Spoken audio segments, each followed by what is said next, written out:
से त्याग पत्र देकर हमारे परिवार के सदस्य बने हैं श्री रामधर पुरी जी, श्री सुनील झाड़ी जी, श्री गुड्डू कोरसा जी, गुलशन भंडारी जी, श्रीमती सुनीता तिवारी जी, श्रीमती वीणा पालदेव जी, जम्मू दादा जी, दिलीप सेंद्रा जी, श्रीमती कमला वाचम जी, श्री सदानंद बैरागी जी,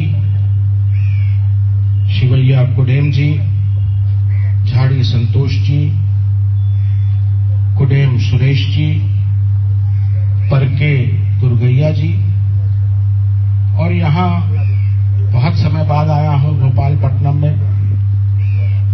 यहाँ भोपालपट्टनम ब्लॉक के कोने कोने से आए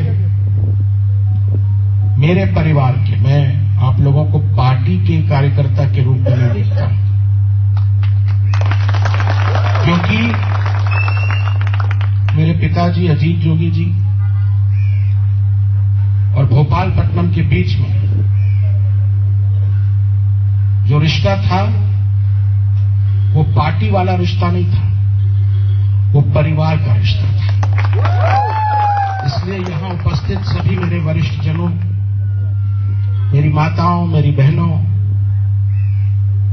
मेरे नौजवान साथियों, सबसे पहले तो आज मुझको मालूम है कि बहुत अड़चनों के बाद आप लोग यहां इकट्ठा हो पाए हैं। तमाम तरह के हथकंडे अपनाए गए,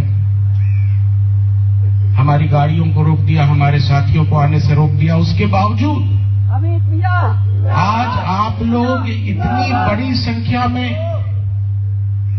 मुझे अपना प्यार देने आए हैं, मुझे अपना आशीर्वाद देने आए हैं। आपने एक बार फिर से सिद्ध कर दिया कि अमित जोगी छत्तीसगढ़ का नेता नहीं, छत्तीसगढ़ का बेटा है। ये बेटा वाला प्यार आपने जो मुझे दिया है, इसके लिए मैं अपना हाथ जोड़ के अपने दिल से आप सभी को धन्यवाद देता हूं। कुछ लोगों को ये गलतफहमी है कि 3 साल पहले अजीत जोगी जी मर गए, उनको यहां भोपालपट्टनम आना चाहिए, देखना चाहिए यहां बैठे एक एक आदमी के दिल में आज भी जोगी जिंदा है। जो लोग ये कहते हैं कि अजीत जोगी जी के स्वर्गवास के बाद हमारी पार्टी अनाथ हो गई है, उनको मैं ये बताना चाहता हूं कि मेरे पिताजी मुझे बोल के गए कि बेटा, जिसके सर के ऊपर छत्तीसगढ़ के 3.25 करोड़ गरीब लोगों का, मजदूरों का, किसानों का, माताओं का, बहनों का, हमारी छत्तीसगढ़ महतारी का हाथ होता है, वो कभी अनाथ नहीं हो सकता। आज मेरे पास पैसा नहीं है, मेरे पास सत्ता नहीं है, लेकिन मेरे पास पैसा और सत्ता से बड़ी ताकत आप लोगों का प्यार, आप लोगों का दुलार है, और इसलिए मैं आगे बढ़ रहा हूं। आपको याद होगा 2000 में हमारा छत्तीसगढ़ राज्य बना। आप सबके आशीर्वाद से मेरे पिताजी स्वर्गीय अजीत जोगी जी राज्य के पहले मुख्यमंत्री बने। उस समय पूरे छत्तीसगढ़ में अकाल पड़ा था। मेरे पिताजी ने गांव-गांव में काम के बदले अनाज योजना चलाई, खेत में जोगी डबरी बनवाई। आजकल जोगी डबरी तो नहीं दिखता है, लेकिन गांव की सड़क में निकल जाइए, रोड में आपको बड़ा बड़ा भूपेश डबरा जरूर दिखेगा। छत्तीसगढ़ में एक नारा है, गली गली में डबरा है भूपेश बघेल लबरा है। जोगी डबरी बनाई और अकाल पड़ा था, लेकिन किसी भी गरीब को पसिया पीने की नौबत नहीं आई। हर गरीब के किसान की कोठी में 2, 4, 5 क्विंटल चावल का स्टॉक रहता था। बहुत कम समय मिला। कल देश के प्रधानमंत्री आए, नगरनार में जो इस्पात संयंत्र बना है उसका उद्घाटन किया, लेकिन मुझे बड़ा दुख हुआ कि अपने 1 घंटे के भाषण में वो ये बताना भूल गए कि नगरनार की नींव किसने रखी थी? जोगी जी ने रखी थी। क्या सबका समय आता है, अभी उनका समय है। 15 साल हम लोगों ने भाजपा की सरकार को देख लिया, 5 साल कांग्रेस की सरकार को भी देख लिया। दोनों में कोई फर्क नहीं है। ऐसा कोई सगा नहीं जिसे कांग्रेस और भाजपा ने ठगा नहीं। दोनों पार्टियों में प्रतियोगिता हो रही है कि कौन भ्रष्टाचार में आगे रहेगा, कौन वादा खिलाफी में आगे रहेगा। जब 2018 का चुनाव हो रहा था, भूपेश बघेल जी ने बोला कि मेरी सरकार आएगी, मैं रमन सिंह को जेल भेज दूंगा। भेजा क्या? एक भी नेता जेल नहीं गया। अभी 5 साल में इन्होंने भ्रष्टाचार का ताजमहल खड़ा कर दिया है। हर चीज में भ्रष्टाचार कर रहे हैं। हमारी जल, जंगल, जमीन सब चीज बेच डाले। जांच चली, 16,000 पन्ने की चार्जशीट, आरोप पत्र कोर्ट में दाखिल हुआ। उसमें 14,000 जगह मुख्यमंत्री भूपेश बघेल का नाम है। लेकिन क्या भूपेश बघेल के खिलाफ कोई कार्रवाई हुई?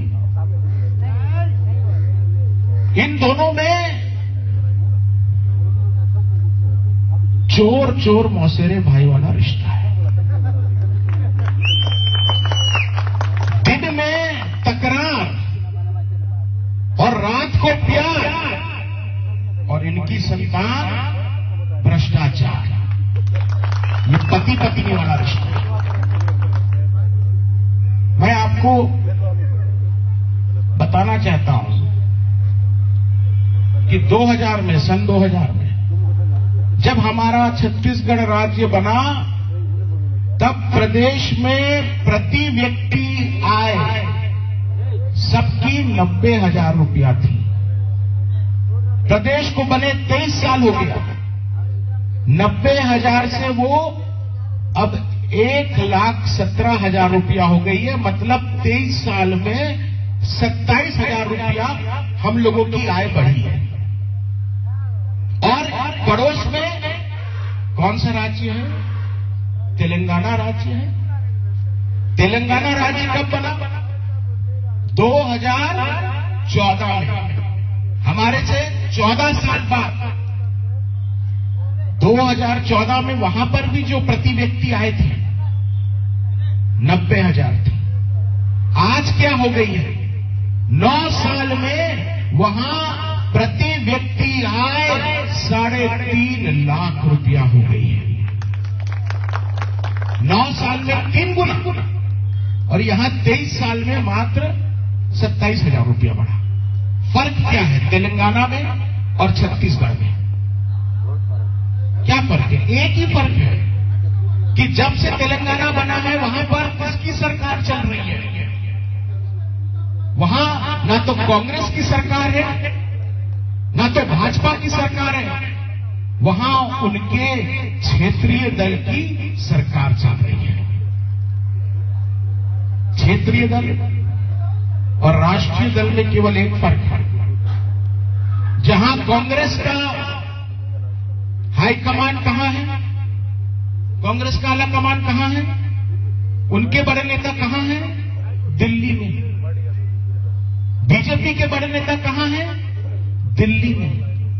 लेकिन जो अमित जोगी की पार्टी है, स्वर्गीय अजीत जोगी जी की जो पार्टी है, हमारी पार्टी का आला कमान कहां है? मेरा आला कमान छत्तीसगढ़ में नहीं, यहां मेरे आगे बैठा है। ये है मेरा आला कमान। मुझको ना मोदी जी से कुछ पूछना है, मुझको ना राहुल भैया से कुछ पूछना है। मैं तो आपका बेटा हूं, वही करूंगा जो आप कहेंगे, आप चाहेंगे। अब चुनाव आ गए, फिर से घोषणा करना चालू कर देंगे ये दोनों पार्टियां, हम ये कर देंगे, हम वो कर देंगे।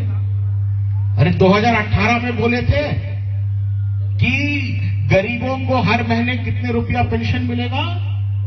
1500 मिल रहा है आपको? अरे 2001 में जो मेरे पिताजी ने चालू किया था 350 रुपया, वो 2001 में, अब 2023 हो गया। 22 साल हो गए। 22 साल में महंगाई बढ़ी है, 20 गुना ज्यादा महंगाई हो गई।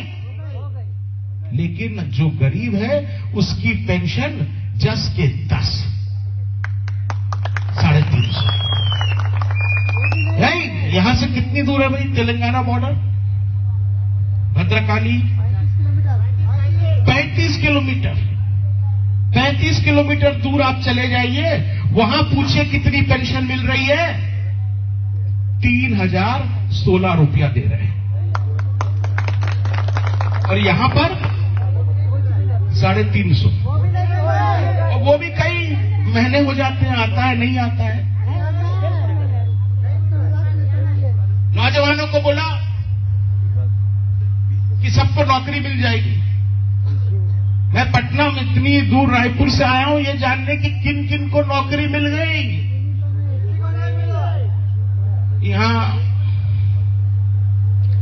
दंतेवाड़ा में, बचेली में एनएमडीसी है, नगरनार में बड़ा स्टील फैक्ट्री खुल गया।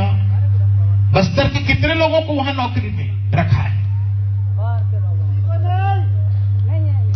और बोले थे कि जिसको नौकरी नहीं मिलेगी उसको 2500 रुपया महीना बेरोजगारी भत्ता देंगे। तो बेरोजगारी भत्ता मिल रहा है तो फिर ताली क्यों बजा रहे हैं? जब भत्ता मांगने जाइएगा तो भत्ता नहीं मिलेगा, आपको धक्का मिलेगा। पेंशन नहीं मिलेगी, केवल टेंशन मिलेगा। जब 15 साल रमन सिंह की सरकार थी, भाजपा की सरकार थी, तो मैंने एक दोहा बनाया था। आप लोगों की अनुमति होगी तो मैं वो दोहा आपको सुनाऊंगा। राम राज में दूध मिले और कृष्ण राज में घी, रमन राज में दारू मिले, चावल बेच के पी।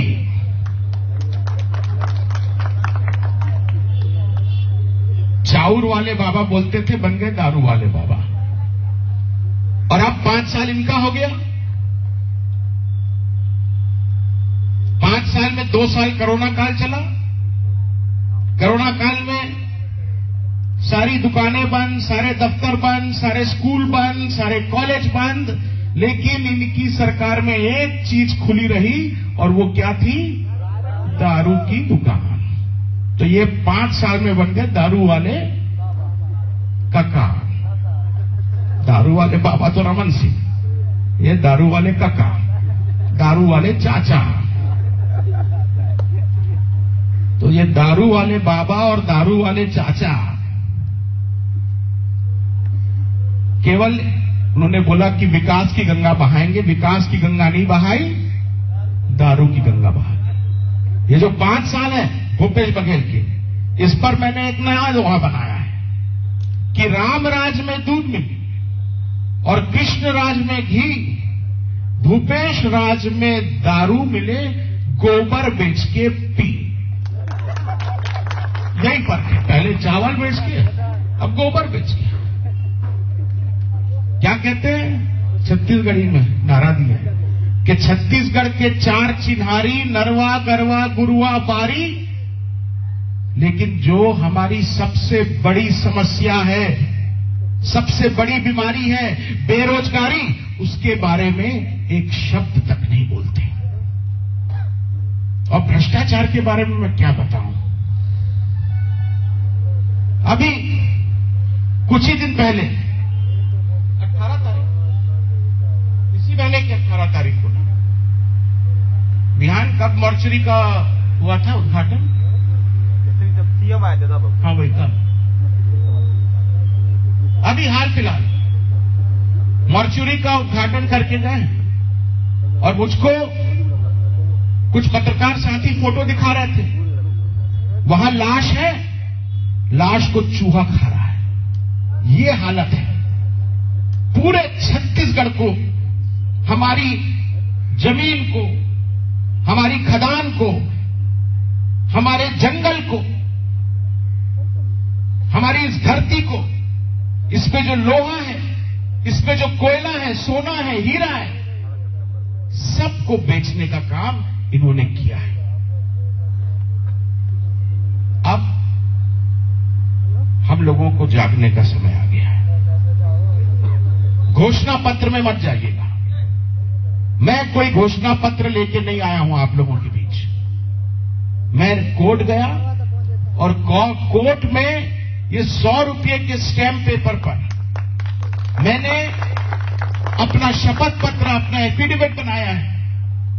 और इस एफिडेविट में मैंने क्या लिखा है कि मेरी लड़ाई ना तो भाजपा के खिलाफ है, ना तो कांग्रेस के खिलाफ है। मेरी लड़ाई केवल और केवल गरीबी के खिलाफ है। इस शपथ पत्र में मैंने कहा है कि मैं 10 कदम लूंगा और गरीबी को खत्म करूंगा। 10 कदम, गरीबी खत्म। और अगर मैं नहीं कर पाया ये शपथ पत्र है। अभी हमारे परिवार के सब सदस्य आपके घरों में आएंगे, ये शपथ पत्र आप देंगे, इसको ध्यान से पढ़िएगा।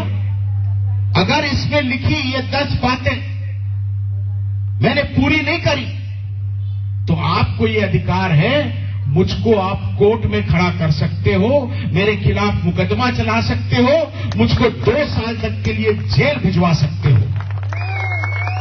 लेकिन मुझको विश्वास है कि मेरे शरीर में मेरे पिताजी अजीत जोगी जी का खून दौड़ रहा है। मेरी जिंदगी चली जाएगी लेकिन जुबान नहीं जाएगी। अगर 5 साल मैंने ये सब नहीं करके दिया तो यही भोपालपट्टनम में मुझे सूली पर आप चढ़ा देना। ये 10 कदम क्या है? मेरे पिताजी कहते थे कि छत्तीसगढ़ की धरती दुनिया में सबसे अमीर धरती है। सब कुछ तो है, लेकिन पूरे भारत में सबसे ज्यादा गरीब लोग कहां हैं? हमारे छत्तीसगढ़ में। 100 में से 40 परिवार आज भी 25 रुपया प्रतिदिन में अपनी जिंदगी, अपने परिवार का गुजारा कर रहे हैं। 25 रुपया प्रतिदिन में कैसे चलता होगा परिवार? कितनी ज्यादा गरीबी है यहां।